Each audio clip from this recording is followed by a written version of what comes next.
ওই সাহাবী স্পষ্ট ভাষা আরো সুন্দর করে বলেছেন, হযরত কাব আখবার রাদিয়াল্লাহু তাআলা আনহু ওই সাহাবী, উনি ডেকে ডেকে বলেন, সেই আল্লাহর কসম যিনি হযরতে মূসা আলাইহিস সালামের উপর তাওরাত এবং ঈসা আলাইহিস সালামের উপর ইনজিল আর হযরতে দাউদ আলাইহিস সালামের উপর জবুর শরীফ অবতীর্ণ করেছেন।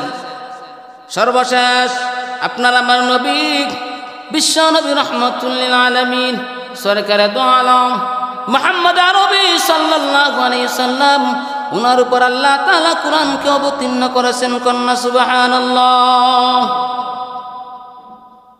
আলোচনা বুঝার জন্য কিছু শর্ত আছে। এক নাম্বার হলো আমলের নিয়তে শুনতে হয়, ঠিক কিনা বলে? এই আমলের নিয়তে যখন আমরা আলোচনা শুনবো, আল্লাহ পাক রব্বুল আলামিন আপনাকে আমাকে একমাত্র আল্লাহ তার শান মোতাবেক কবুল করবে, ঠিক কিনা বলে? আলহামদুলিল্লাহ আলহামদুলিল্লাহি নাহমাদুহু ওয়া নাস্তাঈনুহু ওয়া নাস্তাগফিরুহু ওয়া নু'মিনু বিহি ওয়া নাতাওয়াক্কালু আলাইহি ওয়া নাউযু বিল্লাহি মিন শুরুরি আনফুসিনা ওয়া মিন সাইয়্যাতি আ'মালিনা।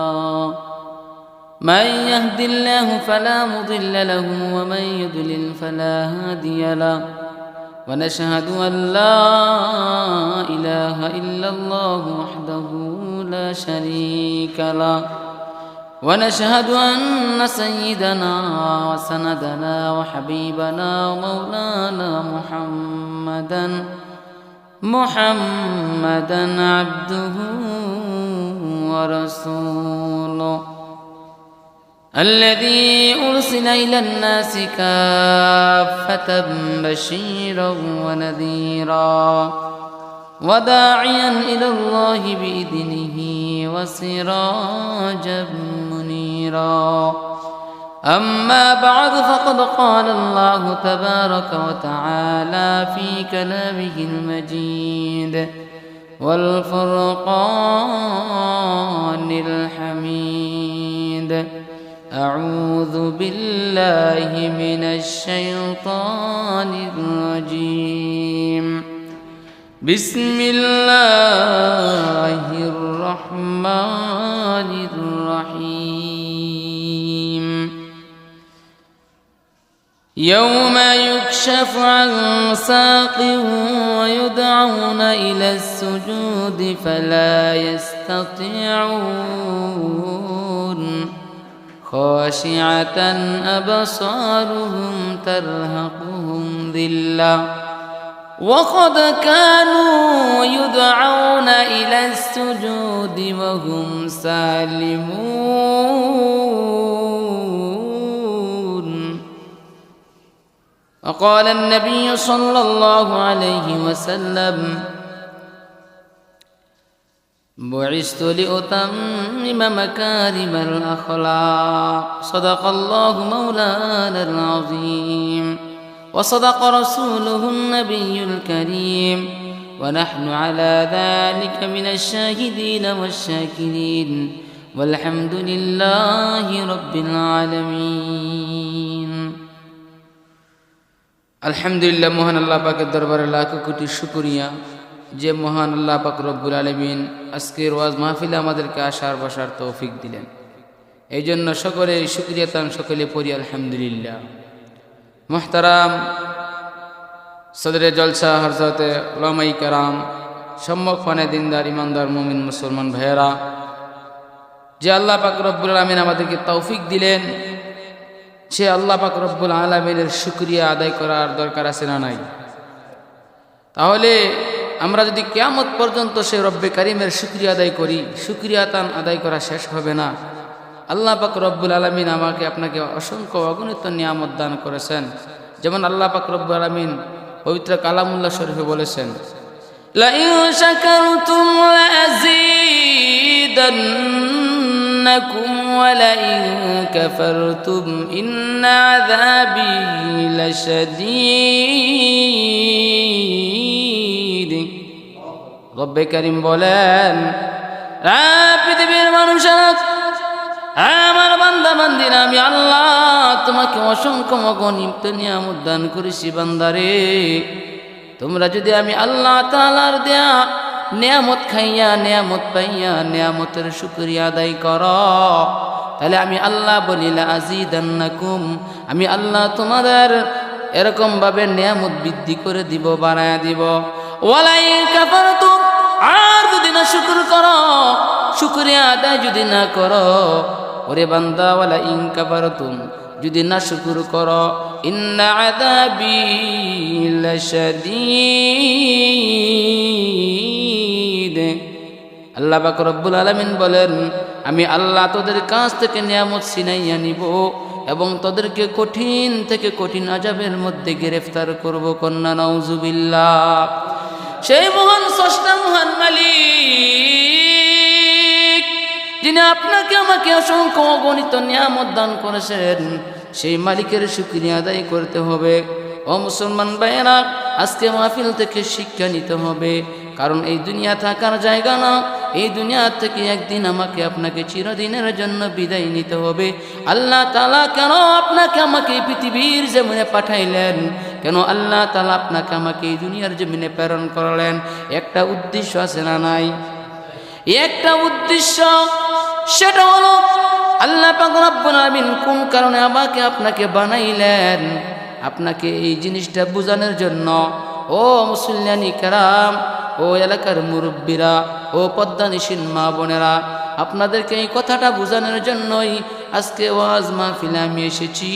যদি আল্লাহ তৌফিক দান করে, যে আয়াতে কারিমা আপনাদের সম্মুখে আমি তেলাওয়াত করেছি, এই আয়াতকে সামনে নিয়ে আমি আপনাদের সম্মুখে কিছু কথা বলবো। আল্লাহ যেন আপনাকে আমাকে সুন্দরভাবে আলোচনা করার, আপনাদেরকে আমলের নিয়তে শোনার তৌফিক দান করে। সকলে জোরে জোরে বলেন না আমিন। আল্লাহ পাক রব্বুল আলামিন নিজেই বলেন, ইয়াউমা ইউকশাফু আন সাকিন ওয়া ইউদআউনা ইলাস সুজুদি ফালা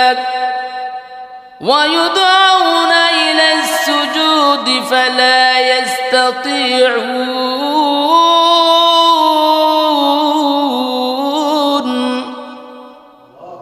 খাশিআতান আবসারুহুম তারহাকুহুম যিল্লাহ وقد كانوا يدعون إلى السجود وهم سالمون।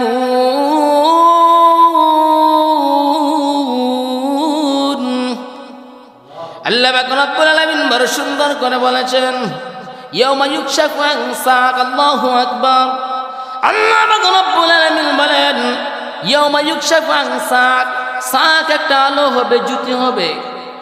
এই আলো এবং জ্যোতি আমি আল্লাহ পাক রব্বুল আলামিন যখন নাকি সাকের তাজাল্লি প্রকাশ করিব, আল্লাহু আকবার, হাসরের ময়দানে আমি আল্লাহ যখন সাকের তাজাল্লি প্রকাশ করিব এবং এই রূপ যখন নাকি আমি আল্লাহ ধারণ করিব, এবং আল্লাহ পাক রব্বুল আলামিন আরো বলেন, ওয়াইদউনা ইলাস সুজুদ। আল্লাহ পাক রব্বুল আলামিন বলেন, সমস্ত হাসরবাসীদেরকে সিজদা করার জন্য ডাকা হইবে।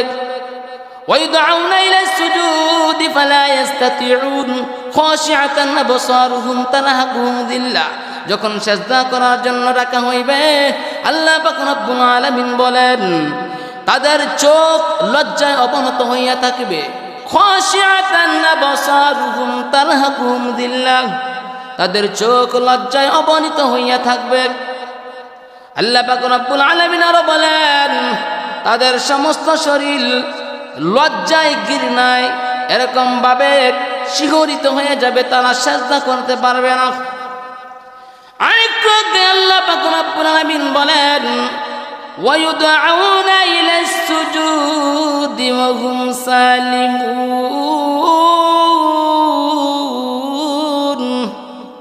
খাশিআতান আবসারুহুম তারহাকুহুম যিল্লাহ ওয়া ক্বাদ কানু ইউদউনা ইলাস সুজুদি ওয়া হুম সালিমুন।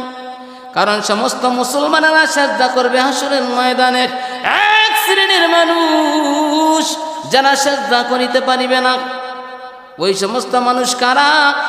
উলামায়ে কেরাম লিখে আছেন, যেমন নবীর একজন সাহাবী, উনার নাম হলো ওনার নাম হলো আল্লাহ পাক রব্বুল আলামিনের সাহাবী, অন্যতম সাহাবী হযরত আব্বাস রাদিয়াল্লাহু তাআলা আনহু বলেন, আল্লাহ রাসূল সাল্লাল্লাহু আলাইহি সাল্লাম জানায় দিলেন, আল্লাহ পাক রব্বুল আলামিন কোরআনে কারীমের মধ্যে বলে, সুন্দর করে বলেন, ওই সাহাবী স্পষ্ট ভাষায় আরো সুন্দর করে বলেছেন, হযরত কাব আখবার রাদিয়াল্লাহু তাআলা আনহু ওই সাহাবী, উনি ডেকে ডেকে বলেন, সেই আল্লাহর কসম যিনি হযরতে মূসা আলাইহিস সালামের উপর তাওরাত এবং ঈসা আলাইহিস সালামের উপর ইনজিল আর হযরত দাউদ আলাইহিস সালামের উপর জবুর শরীফ অবতীর্ণ করেছেন।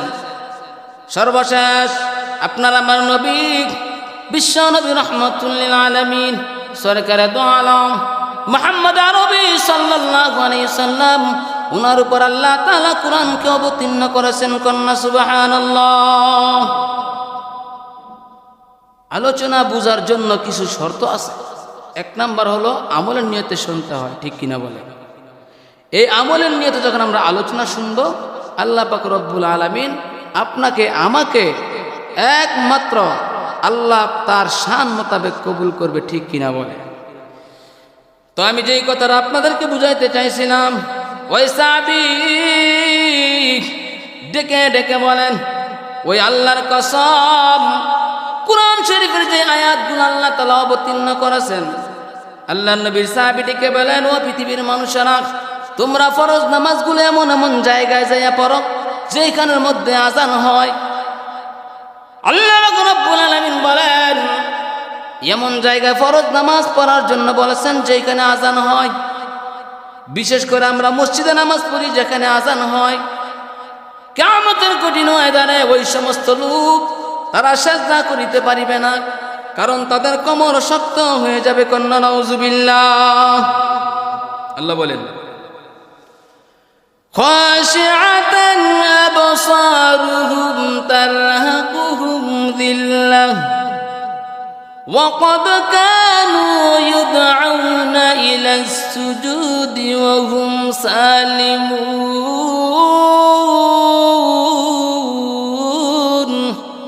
আল্লাহ যখন সাকের তাজাল্লি প্রকাশ করিবেন, রব্বে কারীমের এই তাজাল্লি দেখে সমস্ত আসরবাসীরা সিজদায় পড়ে যাবে। তারা মুসলমান, সকলে সিজদায় পড়ে যাবে, কিন্তু এক শ্রেণীর মানুষ তাদের কোমর শক্ত হয়ে যাবে, তারা সিজদা করিতে পারিবে না।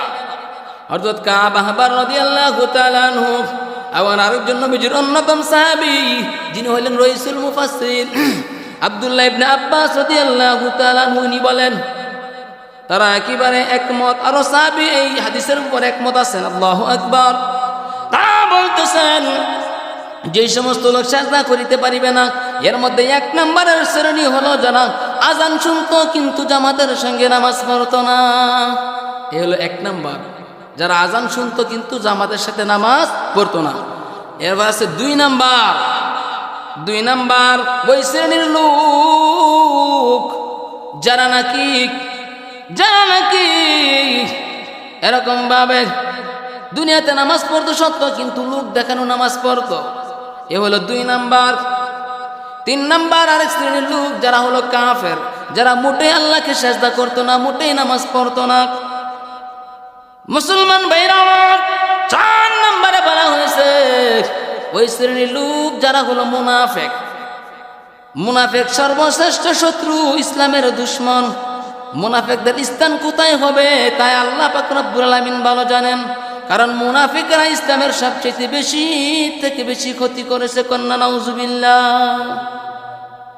এই জন্য সকলেই আমরা নামাজ পড়তে হবে, আল্লাহকে ডাকতে হবে, আল্লাহ রাব্বুল আলামিনের হুকুম মানতে হবে। আমার আগের কথা বুঝে থাকলে আপনারা বলুন, এমন এমন জায়গায় নামাজ পড়তে হবে যেখানে আজান হয়। আজকে আজান হয়, মুয়াজ্জিন যখন ডাক দেয়, আসসালাতু খায়রুম মিনান নাওম, মুয়াজ্জিন বলেন আসসালাতু খায়রুম মিনান নাওম, উঠো, ঘুম হইতে নামাজ ভালো। আমরা কিন্তু ঘুম হইতে নামাজ ভালো এটা বুঝি না। আজান শোনার পরও কিন্তু আমরা ঘুমাই।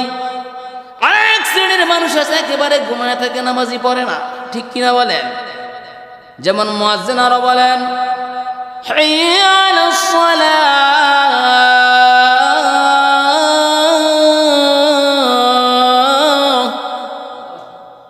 এসো নামাজের জন্য আসো, কিন্তু আমরা নামাজ পড়ি না, ঠিক কিনা বলেন? আল্লাহ তাআলা আমাদের সকলকে যেখানে আজান হয় ওই জায়গায় গিয়ে নামাজ পড়ার তৌফিক দান করুক, সকলে বলি আমিন। ওয়া আখির দাওয়ানা আলহামদুলিল্লাহি রাব্বিল আলামিন। আমার সংক্ষিপ্ত আলোচনা